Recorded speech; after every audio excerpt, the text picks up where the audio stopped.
क्या मुसलमानों की स्थिति में सुधार आ गया?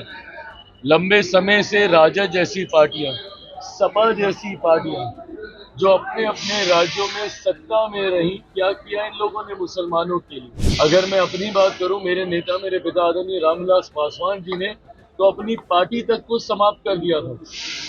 मुसलमान को मुख्यमंत्री बनाने की सोच को सामने रखने को लेकर क्या किया था उस वक्त राजद जैसी पार्टियों ने? इन लोगों से भी तो सवाल जवाब किए जाने चाहिए ना, जो अपने आप को सो कॉल्ड मुसलमानों का ठेकेदार समझते हैं, उनके हितों के संरक्षण करने वाला समझते हैं। जिन लोगों को आप अपना हितैषी समझते हैं, मौका आने पर वो क्या करते हैं आपके लिए और आपके समाज के लिए? इफ्तार में मुस्लिम संगठनों को आप कहें कि भाई ना जाए, मुख्यमंत्री जी के इफ्तार में आप कहें कि वो ना जाए, चंद्रबाबू नायडू जी के इफ्तार में उनको कहें कि वो ना जाए, पर जो लोग राजद के इफ्तार में जा रहे हैं, बताएं कि इन लोगों ने क्या किया है मुसलमानों के लिए?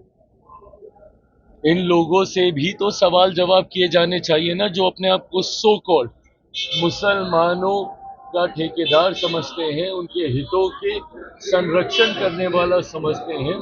पूछा तो इनसे भी जाना चाहिए कि लंबे समय से सत्ता का हिस्सा ये लोग रहे, क्या मुसलमानों की स्थिति में सुधार आ गया?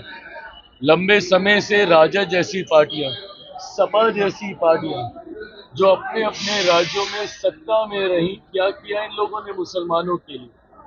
अगर मैं अपनी बात करूं, मेरे नेता मेरे पिता आदरणीय रामविलास पासवान जी ने तो अपनी पार्टी तक को समाप्त कर दिया था। मुसलमान को मुख्यमंत्री बनाने की सोच को सामने रखने को लेकर क्या किया था उस वक्त राजद जैसी पार्टियों ने?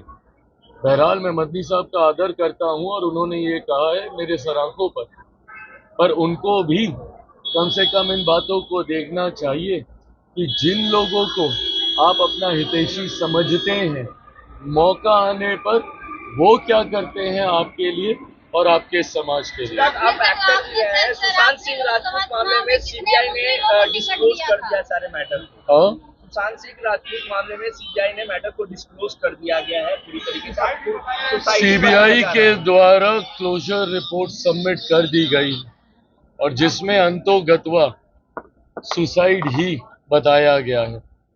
बहरहाल ये जांच प्रक्रिया का हिस्सा रहा है। तथ्यों के आधार पर सीबीआई के द्वारा संभवतः ये क्लोजर रिपोर्ट सबमिट की गई है। जिस वक्त ये घटना घटी थी उस वक्त भी मैंने कहा था कि अगर समय बीतता है और जल्द कार्रवाई नहीं होती, संभवतः तथ्यों के साथ छेड़खानी की जाती है, उनको मिटाने का, उनको बदलने का प्रयास किया जाता है। उस वक्त भी मैंने आग्रह किया था कि हम लोगों को जल्द से जल्द सीबीआई को ये केस सौंपना चाहिए। स्थानीय प्रशासन पर कई तरीके के सवाल उस वक्त खड़े हो रहे थे। अब तथ्यों के आधार पर या तथ्यों के अभाव में सीबीआई ने अपनी क्लोजर रिपोर्ट सबमिट कर दी गई है।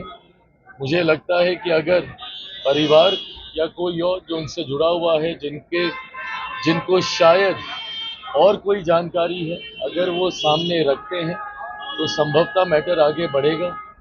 नहीं तो सीबीआई ने तो अपनी रिपोर्ट अब सबमिट कर दी। बिहार में लगातार नौजवानों की जो हत्या हो रही है उस पर क्या कहेंगे? ये गलत है पूरी तरीके से।